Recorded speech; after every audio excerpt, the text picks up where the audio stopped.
اعوذ باللہ من الشیطان الرجیم بسم اللہ الرحمن الرحیم اللہم صلی علی محمد وآل محمد وعجل فرج آل محمد۔ 18 ذی الحج جسے غدیر والا دن کہتے ہیں، اتنا عظیم دن ہے، اتنی بڑی عید ہے۔ دنیا میں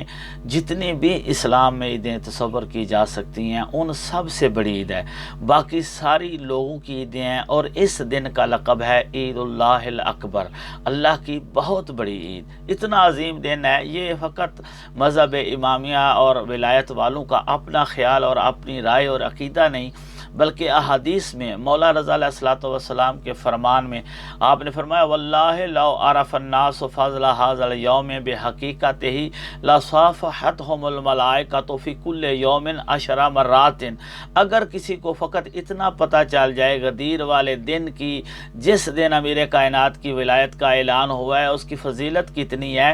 یہ اگر کسی کو پتہ چل جائے، اس بندے کے لیے زمین پر فرشتے 10 دفعہ نازل ہوں فقط اس سے مصافحہ کرنے کے لیے، فقط یہ جاننے کی صورت میں کہ عید غدیر والے دن کی فضیلت کتنی ہے، اس بندے کے لیے آسمان سے فرشتے نازل ہوں۔ اب اندازہ کیجئے آج تک کسی عالم کے لیے فرشتے نازل ہوئے نہیں ہوئے،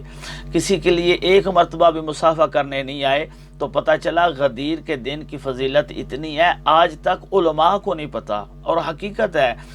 آج تک ہمیں نہیں پتہ کہ غدیر والے دن کی فضیلت کتنی ہے۔ جس دن آپ ایک روزہ رکھتے ہو 60,000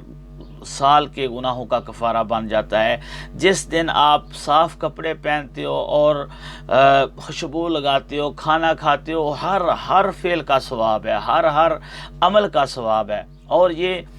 سب سے بڑی عید ہے۔ اور یہ فقط عید آج کے دور کے لوگ یا رسول اللہ کے اعلان سے پہلے کسی نے کیا منائی ہے، یہ بھی سوال ہے۔ تو امام صادق علیہ السلام کا ہی فرمان ہے وَمَا بَعَثَ اللَّهُ عَزَّ وَجَلَّ نَبِيًّا قَطُّ إِلَّا وَتَعَيَّدَ فِي هَذَا الْيَوْمِ۔ اللہ نے کوئی نبی ایسا نہیں بھیجا جس نے اس روز عید نہ منائی ہو۔ مطلب یہ ہے جو نبی بھی اللہ نے روح زمین پر بھیجے ہیں انہوں نے اپنے اپنے دور میں عید غدیر منائی۔ اتنا بڑا دن تھا، ولایت امیر المومنین علیہ الصلوۃ والسلام کو انبیاء پہلے ہی جانتے تھے، اور یہ جانتے تھے کہ اسی روز ہی رسول اللہ صلی اللہ علیہ وآلہ وسلم اعلان فرمائیں گے۔ خیر، بہت بڑی فضیلت ہے اس دن کے، ہر عمل کی فضیلت ہے، لیکن چند اعمال جو انسان نہ کر سکنے کے باوجود بھی کر لینے چاہیے، ان میں اس دن کا روزہ رکھنا ہے، اس دن کا غسل کرنا ہے، زیارت امیر المومنین علیہ الصلوۃ والسلام پڑھنا، جو کہ مفاتی میں دعاؤں کی کتابوں میں، زیارات کی کتابوں میں درج ہے، یوم غدیر کی زیارت کے عنوان سے، وہی زیارت پڑھ لیں امیر المومنین علیہ الصلوۃ والسلام کی۔ اسی طرح زوال سے پہلے 2 رکعت نماز پڑھیں گے آپ۔ پڑھنے کا طریقہ یہ ہوگا کہ ہر رکعت میں سورہ حمد کے بعد 10 مرتبہ سورہ توحید قل هو اللہ احد، 10 مرتبہ ہی آیت الکرسی، اور 10 مرتبہ ہی سورہ قدر کی تلاوت کریں گے پہلی رکعت میں، اور دوسری رکعت میں بھی اسی طرح ترتیب کے ساتھ سورہ حمد کے بعد انہی ہی صورتوں کی تلاوت کر کے آپ تشہد اور تسلیم کے ساتھ نماز مکمل کریں گے۔ اور اس کے بعد ایک جملہ